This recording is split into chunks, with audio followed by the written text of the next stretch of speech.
I thought it would be good to talk to you about my dissertation. And I also know that you're seniors, and I want to model like what it would take to get through like an honors thesis, basically, right? Most of these kinds of ending capstones have a speaking engagement, and also you write a paper similar to the one that we're writing. Like, so Kenner, for example, is writing her honors thesis, and it's looking a lot like the paper you're writing in this class. Let me put this on full screen.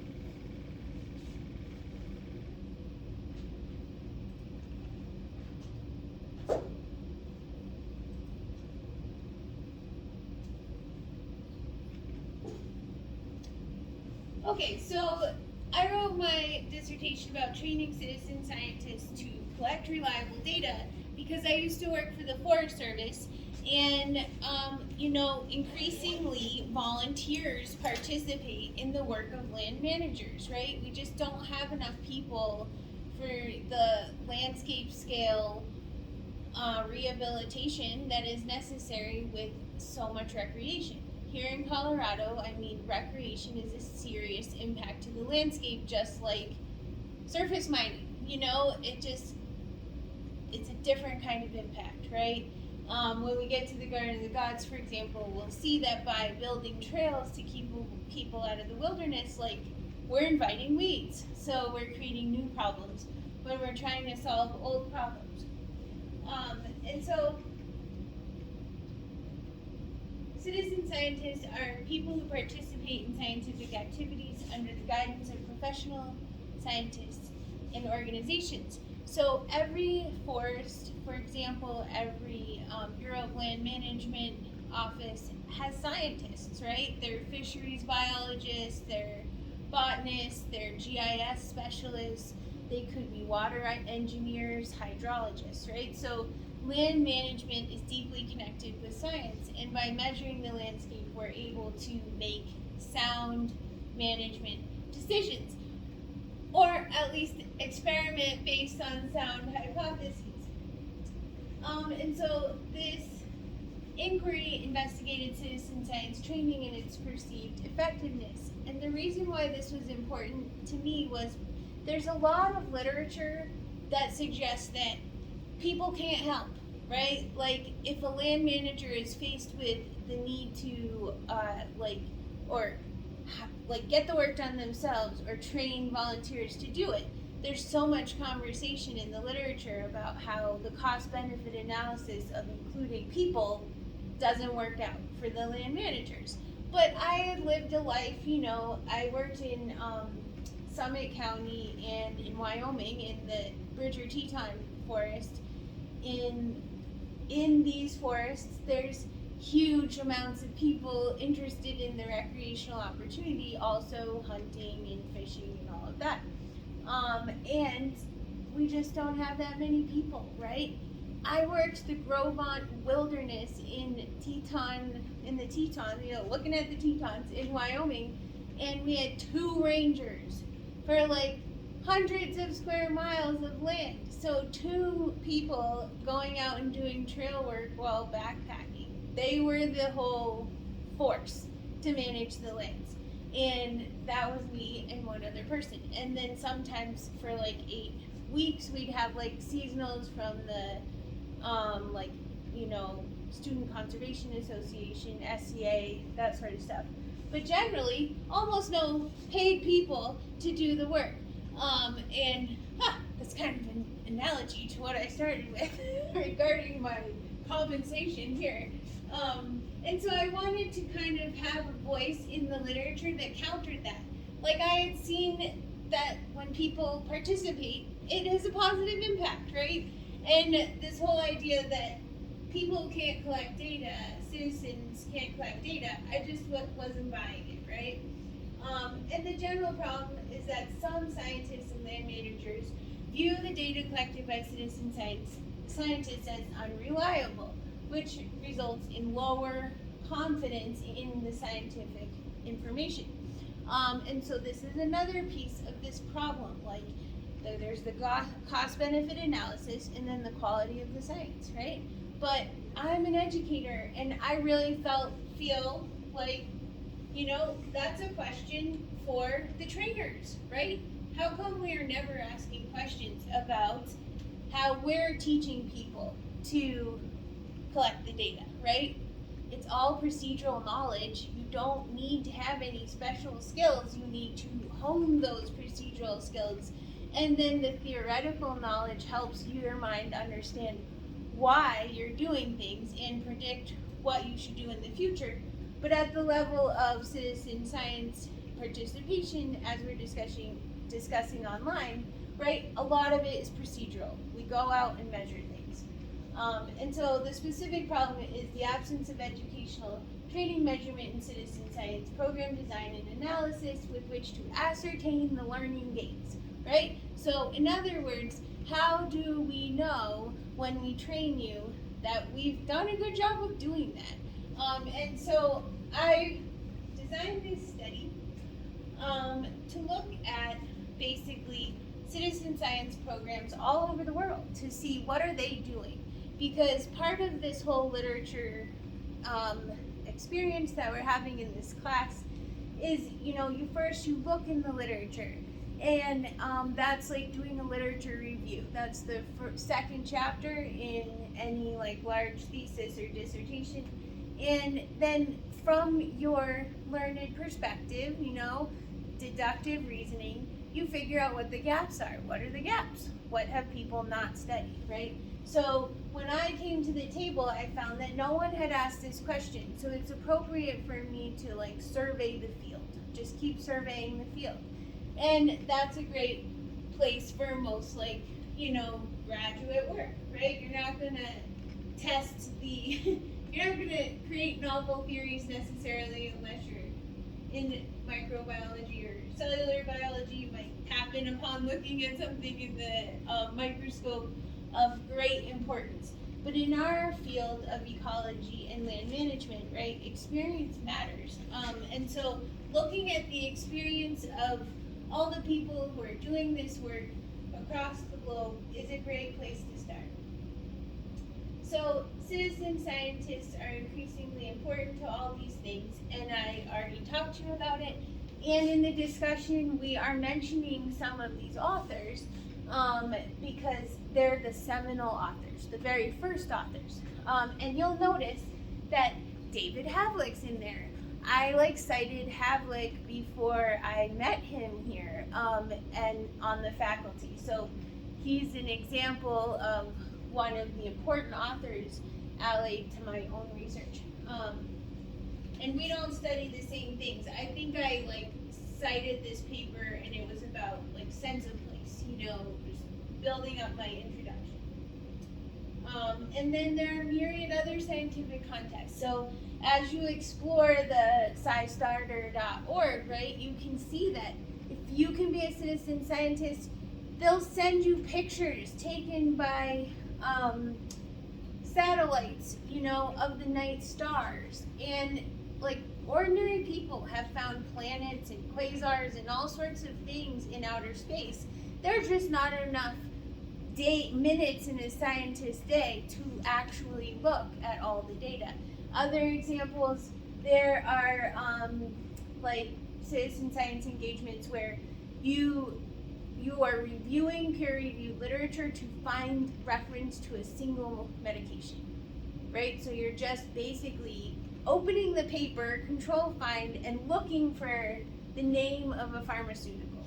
And this helps to build our understanding of medicines. Those are two of the most wonky ones that I encountered. So important terms, there's andragogy, the idea of studying or helping adults to learn, right? You're an adult, that's what we're doing in college. That's why college education doesn't look like K-12 education. And backwards design is the principle of instructional design that actually brings a scientific perspective to the academic environment of teaching, in that you design the learning outcomes first. The first thing I thought about when designing this class was what do you need to know? What are the learning outcomes? What should you know by the time you leave this class. And then designing the evaluation to meet those demands, and then finally the learning outcomes. Whereas historically, you know, a college course, you could just come in here and your professor's drinking coffee, smoking a cigarette, just telling stories, right? And I do that to some extent, but I try to keep them in this framework. My brain does have a framework for this class. And so we are working towards those learning outcomes. And then citizen science, you'll see here, interestingly, the definition between the European definition and the American definition is really centered on this word volunteer. And so that is not a word in the European definition, which is important because, you know, you don't have to be volunteering to still be a citizen scientist. Before you have a terminal degree in any scientific discipline, you're a citizen scientist. So that means that all students are citizen scientists, for example.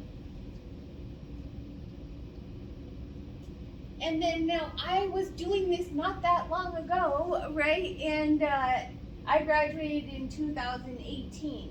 And citizen science as a concept is 2009 was basically when it started. And that we're talking about in the online discussion.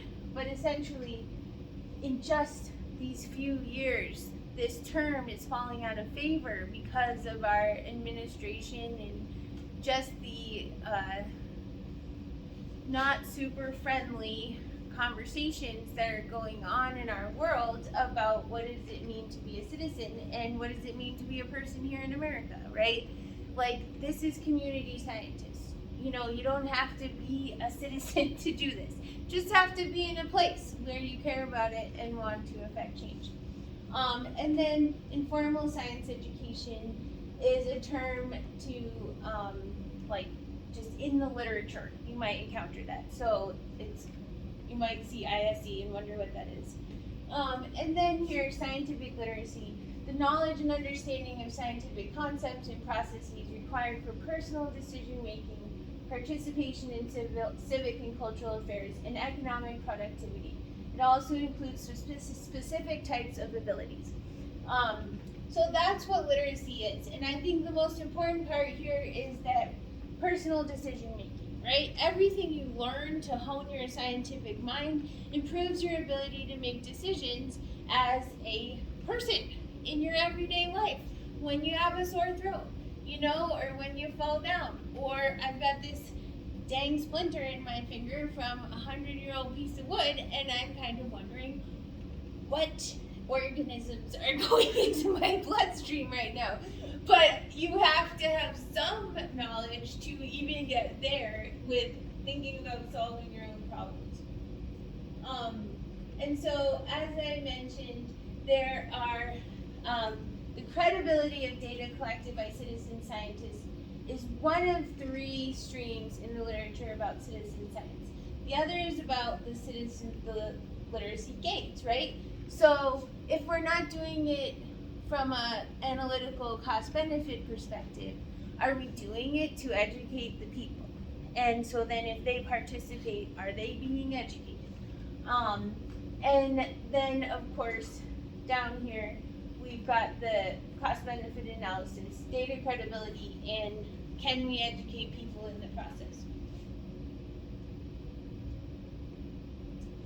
Now, this we're talking about in discussion, and so this is the amount of literature that has the word citizen science in it, okay? And there are many words that describe this phenomenon, and there's many papers that talk about the words that describe the phenomenon. So this, you know, there's variability in here that would be related to what it was actually called, right? A paper might have called people community scientists, and they would not have been captured by this methodology that I used, right? So that's important when you're thinking about framing your research, right? Is like that there's always limitations to the questions you're asking.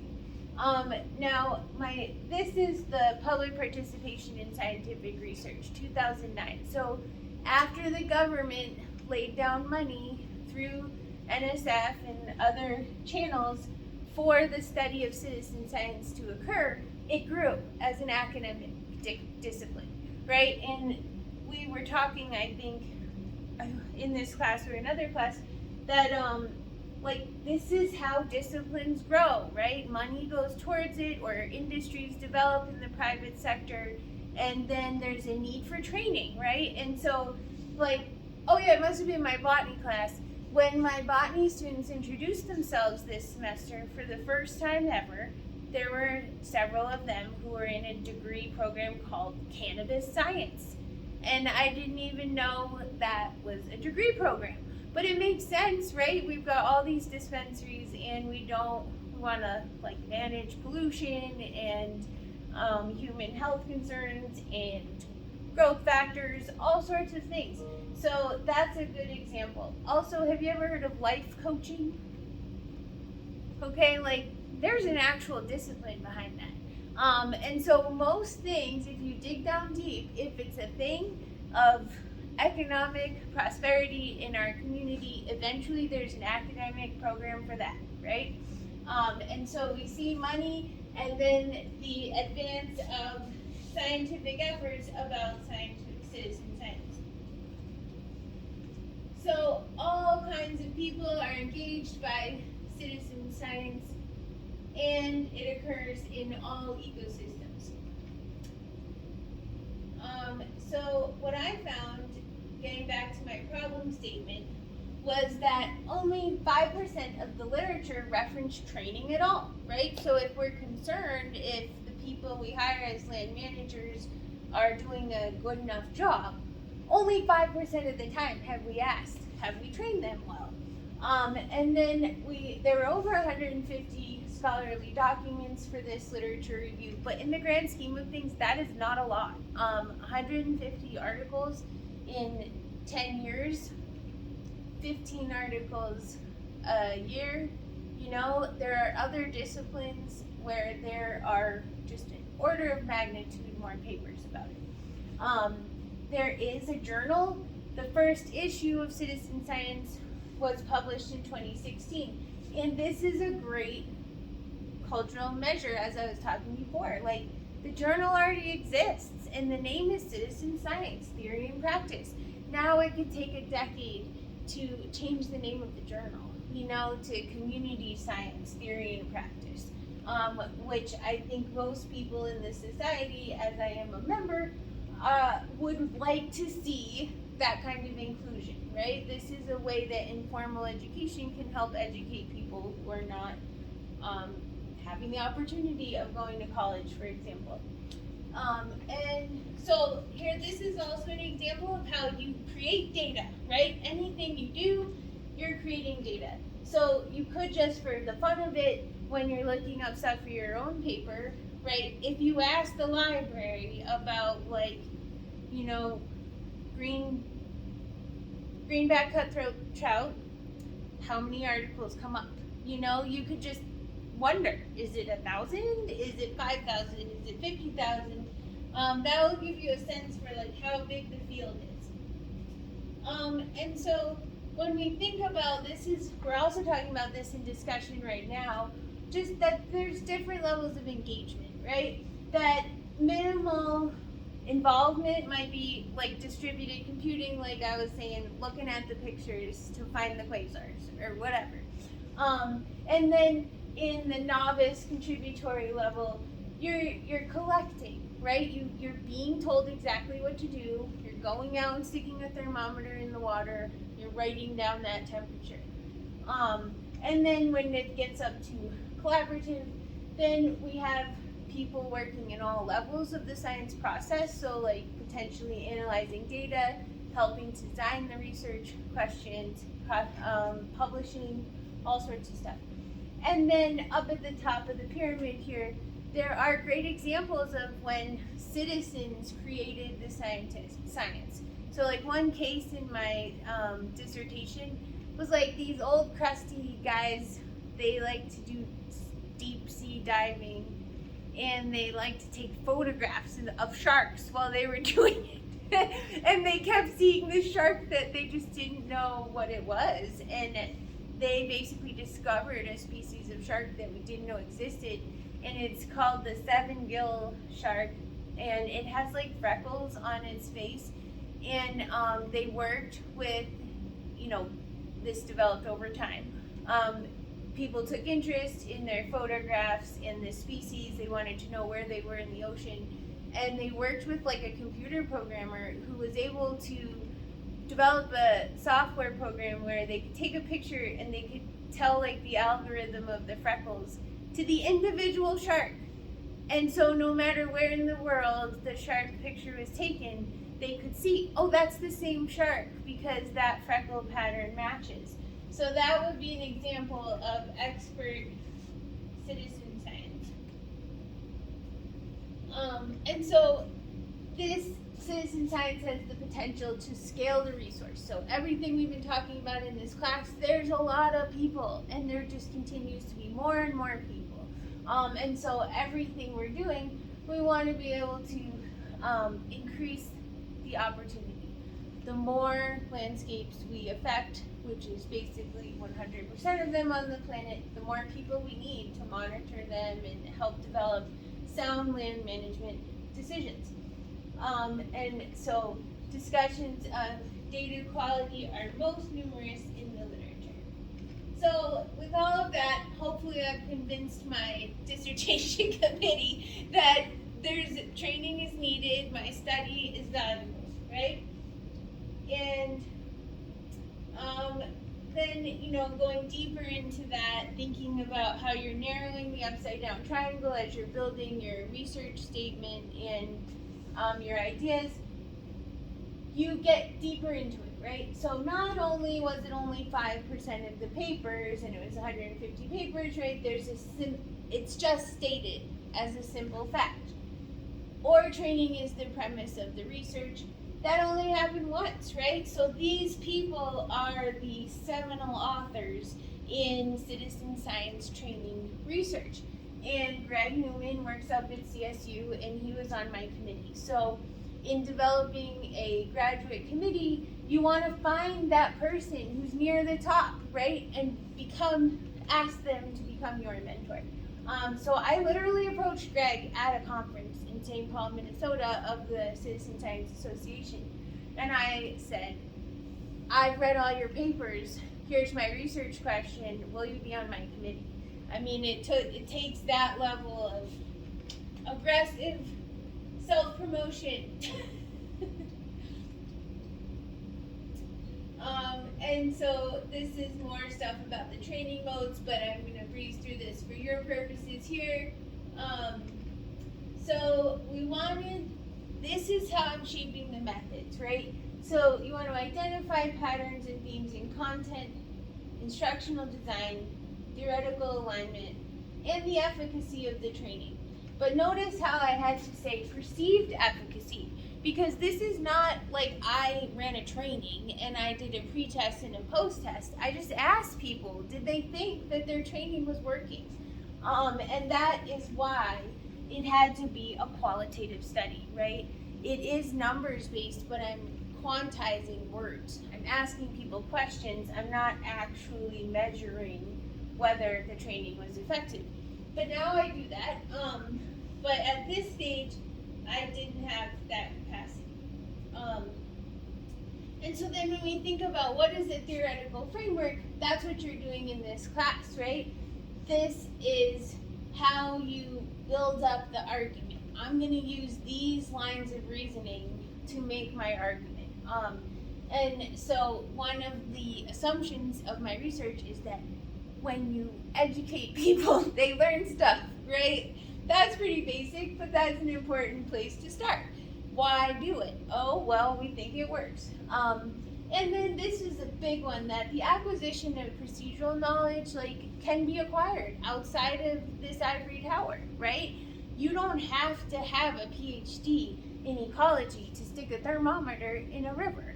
And that is a simple fact. So we're talking about procedural knowledge. And then that these principles of education, andragogy and backwards design, are principles that are successful. Why do I know that? Because there's lots of papers about that. Way more than 150 papers. probably closer to 150,000 papers about those topics. So my research questions were, what are the characteristics of citizen science training designed to train volunteers to collect ecological data in natural land settings? And so I'm saying, like, how do you do it? Like, do they all come to a room on a Saturday? Do you hand them a paper manual? Like, is it training videos? What do you do? And then how do organizational leaders describe their perception of the efficacy of the trainings? So again, this is qualitative data, right? I measured the documents, the training documents they sent to me, but I wasn't creating a training, applying an experiment, and then studying the results. This stuff we went over already. And so this we've been talking about as well, just what does it look like? It's an observational study because no observational study exists. So in all land management questions or ecology, you know, if someone hasn't asked a question like yours, you've got to go out and just watch, right? You've got to be John Muir and you've got to be Henry David Thoreau and just sit there and observe nature. And that is your a priori knowledge from which you can start to, you know, manipulate the system or manage it, you know, as a land manager. So I collected like all of the text-based, all of their training materials. And then also I had them do a survey so I could capture like boring data, like what are their demographics, how many volunteers, how long is the program, right? So that just shapes out, like describes the cases, right? The population that is being studied. And then it was sequential, so first I had to identify the cases, get all the documents, release the survey, and then do the interviews. And what I'm doing there is trying to be redundant, because if I code themes when I look at the training documents, and then I interview the people, and they don't say anything that was apparent to their documents, right, then that's not reliable data because it's variable. But if all three of these steps like point towards the same conclusions, then we say that we have like triangulated the data, and this is all qualitative data stuff. And so I use citsci.org, which you guys aren't looking at now because it like collects data, but SciStarter links people to projects. And so citsci.org, you know, there's 400 organizations that use it to collect their data. So I queried them to find citizen science programs to investigate. Oops. And this is another thing of, someone's here been in a stats class, I know, but essentially you collect data till there's no new information, and how that looks really depends on what field you're in, right? So, like how many rivers would you have to measure to ascertain that there are effectively 0 greenback cutthroat trout, right? It could be a dozen rivers, it could be 200 rivers. You would figure out how many rivers it should be, because when there's no new conclusions, you've saturated your effort. So this is another way to look at it. Just from, I don't know, I can't speak to that right now. This is a little old.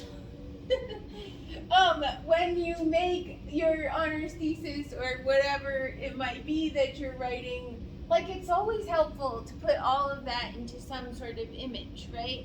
Like I told you now 2 times what the methods were, but seeing it in this way makes it multimodal and a little bit easier for your mind to assimilate. But you can see the flow, that there were 4 steps, and they were sequential, and that the triangulation occurs in these repetitive data collection efforts. So this is all just stuff that has to be in there, and these are words that relate to qualitative data. So like trustworthiness is like a word about data reliability when you're working in a qualitative research environment instead of a quantitative one. And then we've got,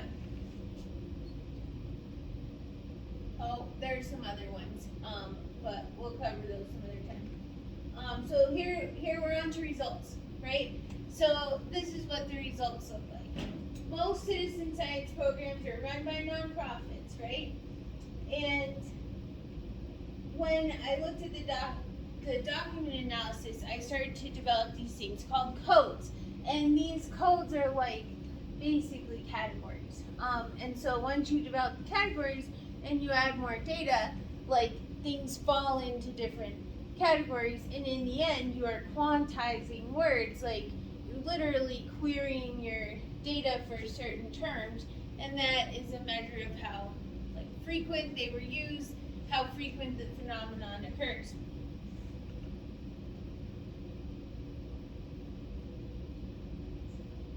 What is this one saying?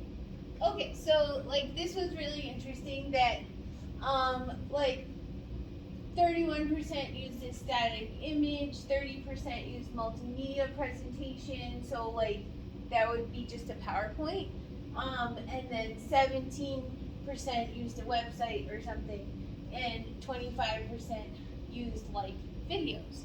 So that was pretty even, right? That they that's how we're training people currently. And we also, I could see in looking at the data what ecosystems we're actually measuring with citizen scientists. There were some ecosystems that were completely absent. Interestingly, like aquatic fauna. I didn't find any where people were looking for fish, but that seems like it would be a really easy citizen science project, like especially when it's catch and release, like you would just be basically asking people to report what fish did they catch before they released it. And if everyone was doing that, you know, you could build this whole map of the fish populations, which is what we're doing in iNaturalist with plant populations and other fauna. Maybe people are doing that with fish, but I've never seen it. So then, like, I'm starting to get smarter because I've looked at all this training data that they're sending to me. So then by the time I interview the people, I've got a good idea of what questions I should ask, right? And so the survey and semi-structured interview data, like they agreed with each other. And the perception of data reliability was that the data is very reliable for numerous reasons. And we found that like there's no evidence that they were doing backward design, right? And so that means there's an opportunity there to improve the training, right? And we found that there was very little evaluation. So like they just weren't even really asking themselves about the quality of the training experience.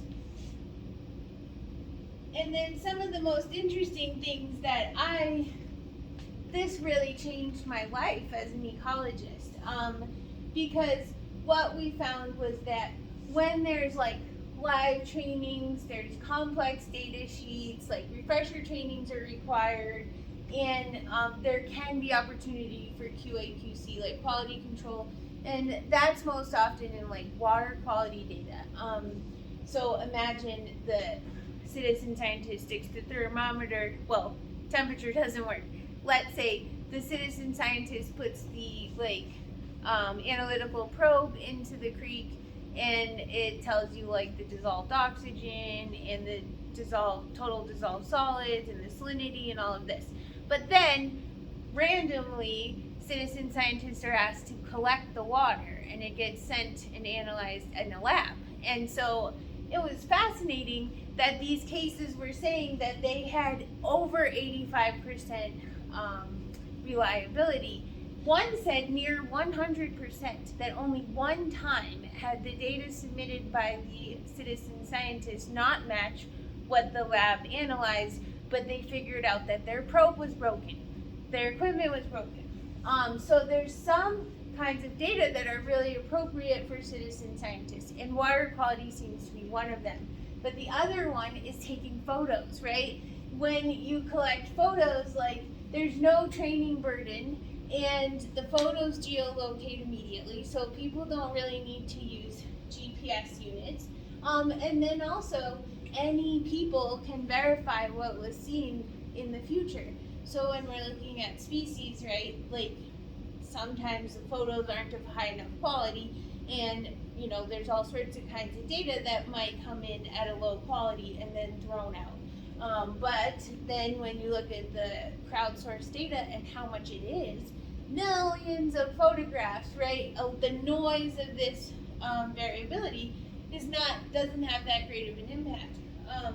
So getting citizen scientists to take photographs seems like the easiest citizen science engagement. And so when I talked to people, they were very confident that the data they were collecting was reliable, and they had good reasons for saying that, like I just described with the water quality data. I already talked about this one. And one sad thing about all this is when you are a land manager, you are not an academic, so you don't have this burning need to tell everyone. I'm just kidding. And so there's a whole system of gray literature within, like, the Forest Service and the land management agencies. Like, there is a publication system within that. So if you've ever seen a paper where it has, like, a document number or something, that's like a government paper. And it's not peer reviewed, but usually it's a collaborative effort among the scientists within that region of the forest or whatever lands it might be. And so there's this great opportunity for us to work together to bring this data into the academic sphere, since citizen science is an academic discipline. And so it's just this is like primary evidence in a qualitative study, like quotations are primary evidence rather than numeric measurements.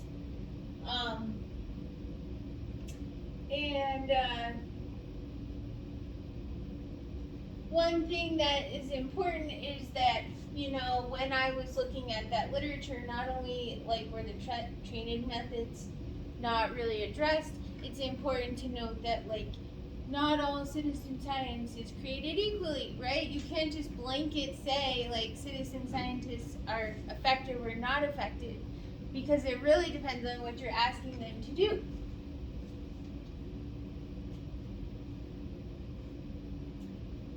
And so, like, this is the level of professionalism that, like, was perceived by one citizen science program manager. And you can see this level. This is pretty scientific language, right? This is pretty analytical process. And so, can training impart knowledge? Yes, it validates this deductive assumption.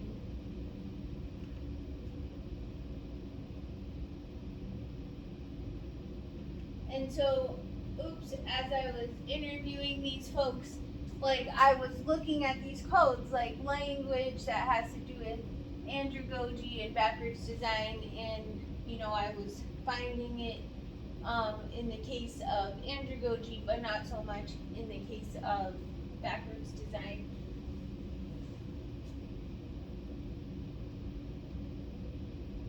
Now, there's a whole field of literature and research about motivation, but I didn't study that, right? It still came up, so you might want to mention it, but this was not a study about how do you motivate people to become citizen scientists. That is another whole subdiscipline in this conversation. And as I've mentioned before, like, you have to be having fun to learn anything at all. And so, like, as you move forth, if you do find yourself in a land management role, like, it has to be fun, right? People aren't going to volunteer and participate to help the environment, even if they love the environment, if you're making it miserable for them, or they don't get to interact with their friends. When your emotions are happy and content, then you are open to cognitive development. And then, we're adults, so one very important tenet of adult learning is that we have to be solving real world problems. And that's why I love teaching this class, right? This is the epitome of solving real world problems. And that's what we found in this study of 23 citizen science programs across the world. So like the data collection was just mind blowing. I was sitting there, through the Zoom or on the phone with these people, interviewing them. Like, how do we know how many monarchs there are? How do we know that there were almost none last year and now there are a whole bunch? Because of citizen scientists. Like, citizen scientists are actually putting these little, I think they're like little wart stickers on monarchs. And then those monarchs fly wherever they're going, and they go to Mexico. And then it's an international effort. People in Mexico, when they find the dead monarchs at the end of their life cycle, they put them in an envelope and send them back to the scientists. And so just like the freckled sharks, citizen scientists are helping this international data collection effort. And of course, the monarch butterfly is probably the smallest charismatic fauna, right? We've got tigers and pandas and okay. Well, we also have the monarch. There's the shark down there. And so what I found in the literature too is that you can't knock it if you haven't actually evaluated it, right? There's very little evidence that there was any evaluation of these trainings. And, college is like that, right? We are supposed to take these classes so that you learn things, but there's potential gaps there, right? Your professors are not being held to a level of accountability that a 6th grade teacher is being held to, right? With the standardized testing in the K-12 environment, right? You are evaluating every single child with the same exact ruler, right? And there's huge problems with that, but nothing like that exists in higher education, and nothing like that exists in that world of informal education.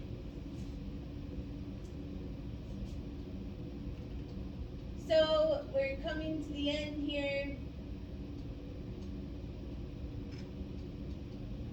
At the end, you're supposed to say what you're going to say it, and then say what you said. That's what this slide is doing. Here's just, if you're a real dork in this area. I thought this was grounded theory research, but my committee really didn't agree with me, right? But essentially, you are, measuring a phenomenon, something that's happening in the natural world. And when that happens for the first time, that observational study is grounded theory. But here's some of the explanations I've come up with. And then at the end, you list all your references, you say thank you, and you graduate. Yay!